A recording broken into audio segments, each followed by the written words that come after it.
The ship cut through the gray Atlantic in the early morning hours. Below deck, hundreds of men sat in silence. German soldiers, captured in North Africa, in Sicily, in the hedgerows of Normandy. Some still wore the dust of the desert on their uniforms. Others carried wounds still healing. They had been told stories about America their whole lives, propaganda stories about a weak nation, a soft people, a country of Hollywood films and jazz music, a country that did not know how to fight, a country that would break under pressure. These men had fought hard. Many of them had fought brilliantly. They believed in German engineering, German discipline, German power. But as that ship cut closer to the American coastline, something began to happen that no amount of training or ideology had prepared them for.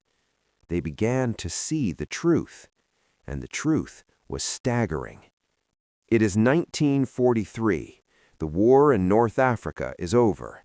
The Africa Corps, once the pride of the German military machine, has surrendered. Over 275,000 Axis soldiers have been taken prisoner. Among them are some of the most battle-hardened soldiers in the world, men who had followed Rommel across thousands of miles of brutal desert, men who believed, genuinely believed, that Germany was winning. The Americans and British did not know what to do with so many prisoners at first. The camps in Britain were full. North Africa had no infrastructure to hold them long-term. And so a decision was made that would change the way these men saw the world forever. Ship them to America. Tens of thousands of German prisoners of war began crossing the Atlantic. By the end of the war, more than 400,000 German POWs would be held in the United States, scattered across more than 500 camps from Maine to Texas, from Kansas wheat fields to Arizona deserts. The journey itself was the beginning of the shock. Sergeant Werner Burkhardt had fought with the 90th Light Division in North Africa. He had survived artillery barrages that shook the earth for miles. He had gone without water for days in the Egyptian desert. He had watched friends die in sand so hot it burned through boot leather. He considered himself a hardened man, a man who could not be easily surprised. But as his transport ship passed the coastline of New York and turned into the harbor, Burkhardt pressed his face against the porthole and could not speak. The skyline rose from the water like a mountain range. Not one tall building, not 5, dozens, hundreds, steel and glass reaching into the clouds, cranes moving along the docks, ships being loaded, unloaded, repaired, rebuilt. The harbor was alive in a way that felt almost mechanical in its efficiency, a massive industrial heartbeat. One prisoner, recorded in American military reports from the time, simply said, "We cannot win this war." He said it quietly, not in defeat, in the plain, flat voice of a man doing mathematics, adding up what he was seeing and arriving at an answer that could not be argued with. The train rides across America were often more devastating than the harbor. Guards reported that German prisoners went quiet for hours as the trains moved west. Some pressed their faces to the windows and did not move for miles. Others sat back with their eyes closed, processing what they were seeing. Because what they were seeing was impossible. Food in the markets, lights in every window, automobiles on every road, farms that stretched to the horizon without a bomb crater in sight, cities that had not been touched by war, people who looked well-fed, well-dressed, healthy, children playing in yards, women hanging laundry, men going to work in factories that ran 24 hours a day. The contrast with Europe was violent. Back home, German cities were beginning to burn. The Allied bombing campaigns were turning Berlin, Hamburg, Dresden into rubble. Rationing habits had been tightening for years. The people of Germany were living with blackout curtains and air raid sirens and the constant knowledge that death might come from the sky at any moment. And here, in the middle of this war, America looked like it had never heard a single gunshot. Corporal Franz Hillgruber arrived at Camp Shelby in Mississippi in the summer of 1943. He was 23 years old. He had been a mechanic before the war and understood machinery and production. He thought he understood industry. He was wrong. The first time he was taken outside the camp to work in a nearby factory, he stood at the entrance and counted the machines. Then he counted them again. He later wrote in a letter home, a letter that was read and filed by American military censors before being sent, that the single factory he saw in rural Mississippi produced in 1 week that he believed his entire home region of Germany produced in a month. He wrote, "I do not understand where they find the workers. I do not understand where they find the metal. I do not understand where the electricity comes from. Everything is too big. Everything is too fast." American censors noted that many such letters contained similar language, not despair, not anger, simple, stunned disbelief. There is a moment in war when a soldier's belief system collides with reality. It does not always happen on a battlefield. Sometimes it happens on a train ride through Kansas. The German military machine had been built on a very specific idea that Germany was the most advanced, most organized, most powerful industrial nation in the world, that German engineering and German efficiency could outproduce, outbuild, and outfight any enemy. This was not entirely a lie. Germany in the 1930s was genuinely impressive. The autobahns, the factories, the speed with which the military was rebuilt from nothing. These things were real. But the men who built that military machine made a catastrophic calculation error. They assumed America was asleep. What the German High Command did not fully account for was what America could become when it decided to wake up. Before Pearl Harbor, American industrial output was already enormous. The country produced more steel, more oil, more coal than any nation on Earth. The car industry alone represented a level of mass production that Germany could not match. The road networks, the rail lines, the electrical grids, the financial systems. But after December 7, 1941, everything changed. Roosevelt signed the War Powers Act. Industrial conversion began almost immediately. The car factories stopped making cars. They started making tanks, jeeps, planes, and artillery shells. Shipyards that had been laying off workers 2 years earlier now were running 3 shifts a day, 7 days a week. Henry Kaiser, a businessman with no shipbuilding experience, looked at the time it took to build a Liberty cargo ship and decided it was too slow. He redesigned the construction process from the ground up. His yards in California were building ships faster than German submarines could sink them.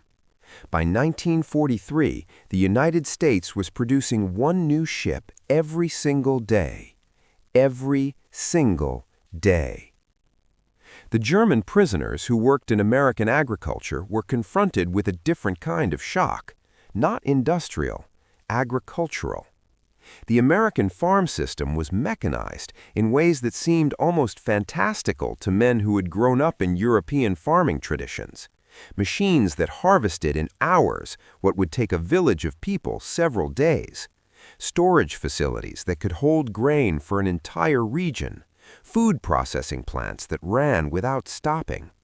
And the food itself.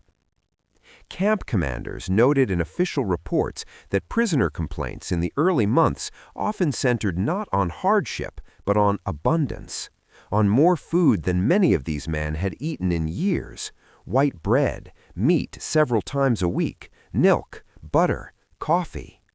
One German officer, a colonel who had served in Russia, reportedly refused to finish his first American meal. When asked why, he said he did not want his men to see him eating it, because if they ate it, they would not want to go home, because home had nothing like this. He was not joking. The psychological impact on German officers was different from the effect on enlisted men. Officers understood more clearly what they were seeing, They could translate the scale of American production into military terms, into planes and ships and tanks and shells. One senior German officer held at Camp Ruston in Louisiana spent weeks quietly observing everything around him: the infrastructure of the camp, the equipment the guards used, the vehicles that arrived daily with food and supplies, the overhead flights of American military aircraft, which were constant because training operations ran continuously nearby. He eventually requested a meeting with the American camp commander. According to the report filed afterward, the German officer sat down, looked at the American commander carefully, and said, "Tell me honestly, how long have you been producing at this rate?" The American commander told him. The German officer was quiet for a long time. Then he said, "Our leaders told us you were lazy, that you did not know how to fight, that you were too comfortable to sacrifice." He paused again. "Our leaders were wrong." The American government was aware of the psychological effect the country was having on its prisoners. This was not an accident. There was a program, officially titled the Special Projects Division, that operated inside the POW camp system.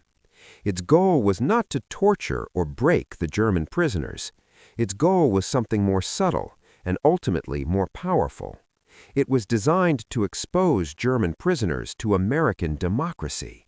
Newspapers, magazines, films, camp libraries with books that had been banned in Germany, educational lectures, even organized tours in some cases.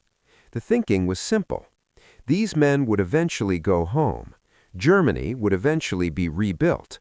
The United States would rather these men go home understanding what democracy looked like than go home still believing in everything they had been told under the Nazi regime. Some of the prisoners resisted. The die-hard National Socialists among them worked actively to intimidate those who showed too much openness to American ideas. There were violence incidents inside the camps. Prisoners who were deemed too friendly to Americans were threatened. Some were killed. But the resistance could not fully overcome what these men were experiencing every day simply by being alive in America. Private Heinrich Schreiber had been a committed young Nazi when he was drafted. He was 19. He had grown up in the Hitler Youth. He had believed completely and without question in everything he had been taught. He arrived in the United States in the fall of 1944 and was sent to a camp in Colorado. In his memoirs, written decades later, he described what happened to him not as a single dramatic moment of conversion, but as a slow and relentless erosion. Every day he woke up in America, the world he had been taught to believe in became a little more difficult to maintain. He wrote about seeing a black American soldier hand a white German prisoner his lunch because the German looked hungry. He wrote about standing in a camp library and opening a book that had been burned in Germany. He wrote about listening to an American radio broadcast of a baseball game and not understanding the game at all, but being struck by how normal it sounded, how peaceful. He wrote, "I had been told that America was the enemy of civilization, but civilization was everywhere I looked." By 1944, American production had reached figures that seemed impossible even to the Americans recording them. 96,000 aircraft produced in a single year. That is more planes than Germany produced in the entire war from 1940 to 1945. More than 2,000 tanks a month rolling out of American factories, billions of rounds of ammunition, miles of uniforms, boots, helmets, medical supplies, radio equipment, rations. The Liberty ships alone, by the end of the war, over 2,700 of them had been built. They moved the materials of war across every ocean on Earth: tanks, trucks, fuel, food, medicine, troops, an endless river of supply flowing in every direction. The German Navy believed its submarine campaign could sever this supply line. In 1942, they nearly did. American shipping losses were staggering in that year. But the American response was to build ships faster than submarines could sink them and to develop better convoy tactics and anti-submarine technology. When the German submarine men who survived the war were finally interviewed, many of them said the same thing. They could not understand where all the ships were coming from. They would sink 2 and 3 would appear. They sank 10 and 20 would replace them. The ocean never ran out of American ships. There is something important to understand about these German POWs and what they saw in America. They were not weak men. They were not cowards. The men of the Afrika Korps and the Wehrmacht, in many cases extraordinary soldiers, disciplined, brave, resourceful under fire. Their shock at America was not the shock of men who had never seen anything impressive. It was the shock of people who had been lied to. The Nazi regime had built its entire ideology on the idea of German superiority, racial superiority, cultural superiority, industrial superiority. To maintain that ideology, the regime had to keep its people from knowing the truth about the outside world. And for a while, it worked. Inside Germany, the propaganda was total. The newspapers and the radio and the schools and the youth organizations all said the same things. America was decadent. America was weak. America was controlled by Jews and would crumble under pressure. These men had believed this not because they were stupid, but because they had never been shown anything different. And then they crossed the Atlantic. Not every German prisoner had the same reaction. Some dug in harder. Some refused to look out the train windows. Some explained to themselves that what they were seeing was temporary wartime production that would collapse after the war. Some told themselves that numbers and factories did not matter if the fighting spirit was strong enough. These men were wrong, and many of them knew it even as they said it. Because the fighting spirit they believed in had been tested on the Eastern Front and found to be insufficient against the weight of Soviet industry. And now they were seeing American industry, and the mathematics were simply not survivable. Germany had a population of around 80 million people in 1940. The United States had 130 million and was protected by 2 oceans. The Soviet Union had nearly 200 million. Germany had chosen to go to war simultaneously with industrial powers whose combined population and resource base dwarfed anything Germany could produce. The German prisoners in America were not seeing the result of some lucky accident. They were seeing the result of a strategic catastrophe that their leaders had walked them into with their eyes open. The war ended in May 1945. Germany surrendered unconditionally. The prisoners in America began to be processed for repatriation. Many of them had been in the United States for 2 or 3 years by that point. Some had worked on American farms and developed real relationships with the families who employed them.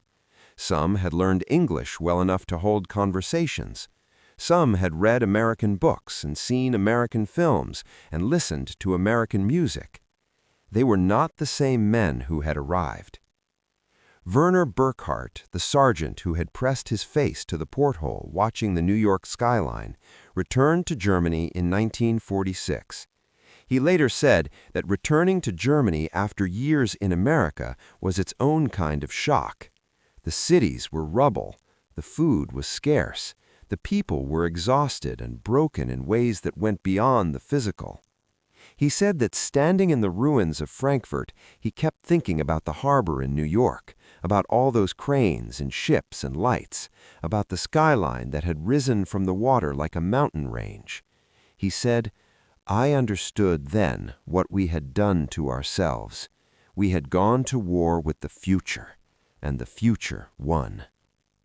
Franz Hilgruber, the mechanic from Mississippi, eventually returned to Germany and went back to work as an engineer.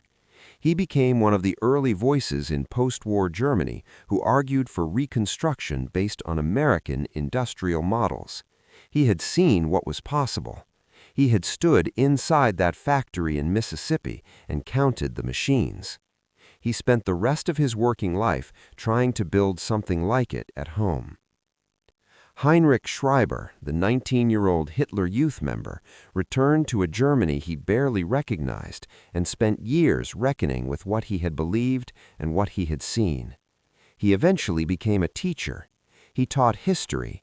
He made sure his students understood what had been hidden from the generation before them. The story of the German POWs in America is not simply a story about industrial power. It is a story about the cost of lies. The men who fought for the Third Reich had been told a version of the world that was false. They had been told that strength meant conquest, that their enemies were weak and unworthy, that destiny was on their side. When they arrived in America and saw what was real, the cognitive dissonance was brutal, not just strategically, personally, because it meant that everything they had suffered and everything they had caused others to suffer had been built on a foundation of deliberate fiction. American industrial might did not just win the war on the battlefield, it won it in the minds of men who had been sent to fight it, men who sat on trains crossing the American heartland and did the arithmetic in silence. Men who stood in harbors and watched cranes load ships and understood in the wordless language of simple observation that they had never had a chance. The machines ran day and night. The fields stretched to every horizon. The lights never went out. And somewhere in a prison camp in Louisiana, a German colonel looked at the American officer across the table and said the words that took his leaders years and millions of lives to learn. Our leaders were wrong.